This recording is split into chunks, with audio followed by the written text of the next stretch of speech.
Larry Adams, who is on Shecky Green, and Shecky is the speedball. You're going to see a lot of him today. We're fairly certain about that, unless something very untoward happens. He's a real speedball, and comes aboard him, and Larry's getting to know him right at this very moment.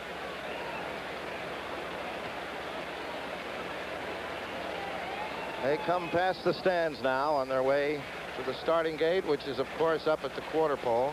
They'll start from there and go around again.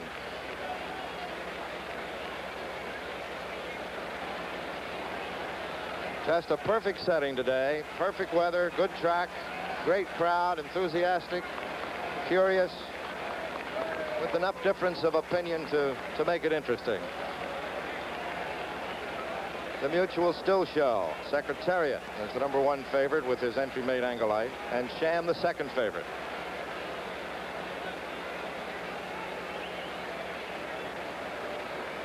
"13 horses going in its 99th Derby. Good speed in this race. Come from behind horses in this race. And there, number 11, Goldbag, who is the longest shot in the race. He won the Coronado Stakes, 1 mile and 1/16, and trainer Randy Seacrest told us that's why he earned his way in here. And ironically enough, as Chick Anderson told you, he was bred by Mrs. Lucien Lauren, who was running Angolite and Secretariat in the small world of horses. There's the long stretch, and there's the gate at the end of it.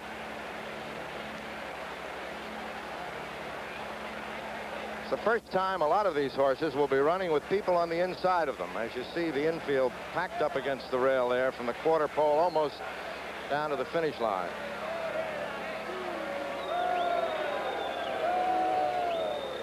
Two minutes to post time.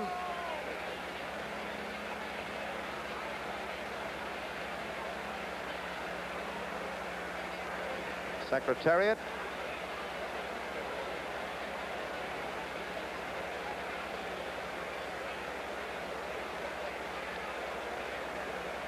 As they're all moving up now, and in a moment we'll be beyond the starting gate.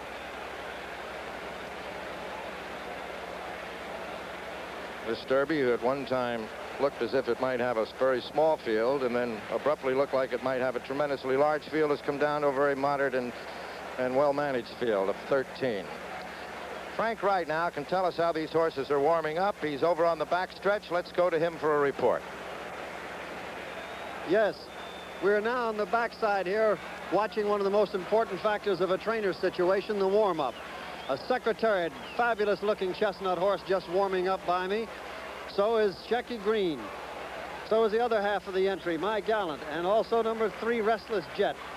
The riders in these warm-ups are accompanied by lead ponies. Everyone that's come by me so far has. And American horsemen have taken a lot of criticism from European people for sending lead ponies with their horses. But remember, our horses are geared for lots of speed. They're very anxious. They're very much against the bit. And many of our riders have to reduce strenuously before they go into the paddock to ride your horse. So they need the extra protection of a lead pony. And I see that everyone is accompanied by one today. Most of these riders, if they've previously ridden the horses, will know about how much warm-up is necessary. They usually use as a rule of thumb if the horse is well against the bit. All of the horses that I've seen go by here have warmed up intelligently, quietly, and soundly, and I wouldn't think there's any problems from the warm-up point of view.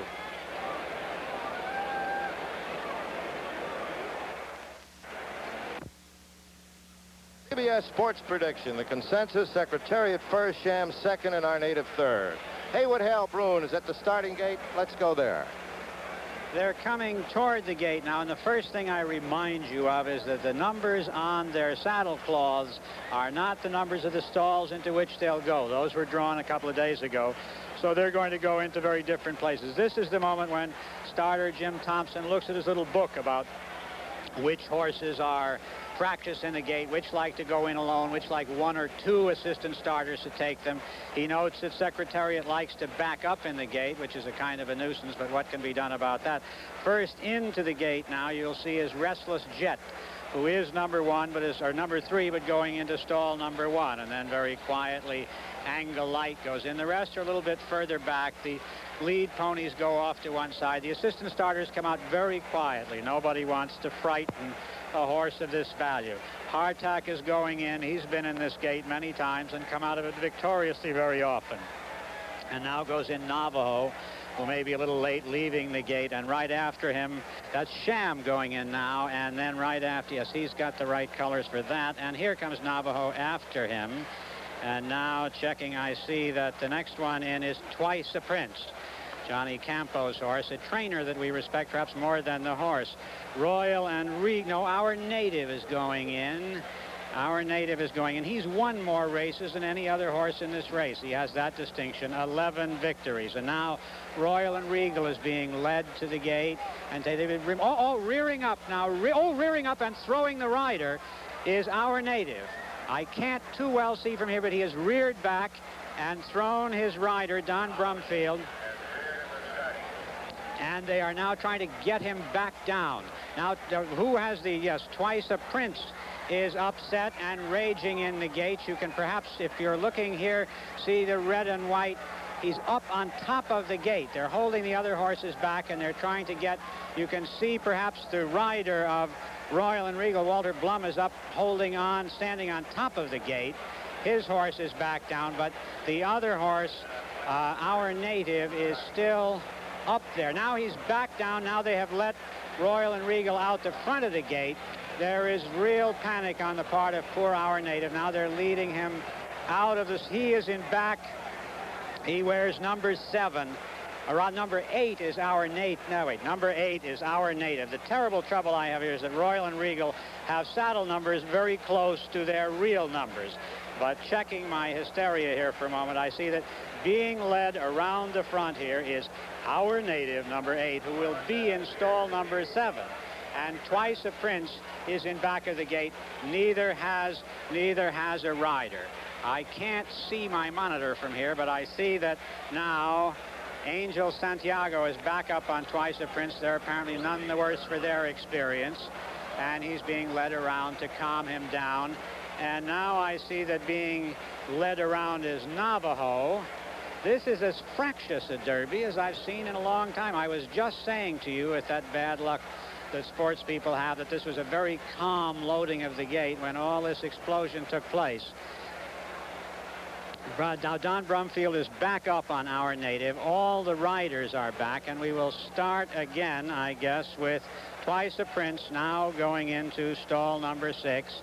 And now that he is in, an assistant starter is holding him. Now Our Native is going into stall number 7. And now they are taking in Forgo, who he's the one that's supposed very much to dislike the gate, and so far is going in a lamb-like way.